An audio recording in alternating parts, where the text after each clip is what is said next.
నాయకుడు అంటే ఇలా ఉండాలి. ఓట్ల కోసం, ఓట్లతో పాటు వచ్చే సీట్ల కోసం కొంతమంది నాయకులు జిమ్మికులు చేస్తూ ఉంటారు. కానీ పవన్ కళ్యాణ్ది జిమ్మికులు చేసే మనస్తత్వం కాదు. అలాగే పవన్ కళ్యాణ్ గారిది జిమ్మికులు చేసే రాజకీయం కాదు. ఆయన రాజకీయంలోకి రాకముందు అంతే, రాజకీయాల్లోకి వచ్చినాక కూడా అంతేనండి.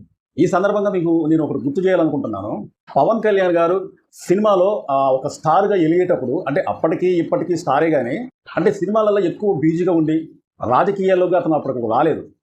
రాజకీయం ఒక పార్టీ పెట్టలేదు, రాజకీయాల్లో కూడా రాలేదు. ఆ టైంలో కూడా పవన్ కళ్యాణ్ గారి దగ్గరికి ఒక అనాథాశ్రమం నుంచి ఒక ఆవిడ వచ్చిందండి. పవన్ కళ్యాణ్ గారిని కలవాలి, పవన్ కళ్యాణ్ గారితో ఆమె సమస్య చెప్పుకోవాలి, పవన్ కళ్యాణ్ గారితో మాట్లాడాలి, ఎట్లయినా నా బాధ చెప్పుకోవాలని చెప్పి పవన్ కళ్యాణ్ గారి దగ్గరికి బయలుదేరింది. పవన్ కళ్యాణ్ గారి దగ్గర బయలుదేరిన తర్వాత ఈ సంగతి తెలుసుకున్న పవన్ కళ్యాణ్ గారు లోనకి పిలిపించుకొని అతనే స్వయంగా కాఫీ పెట్టి ఆమెకిచ్చి, ఆమెతో పాటు పవన్ కళ్యాణ్ గారు కూడా తాగి ఆమె సమస్య తెలుసుకొని కొన్ని లక్షల రూపాయలు సాయం చేసిందండి.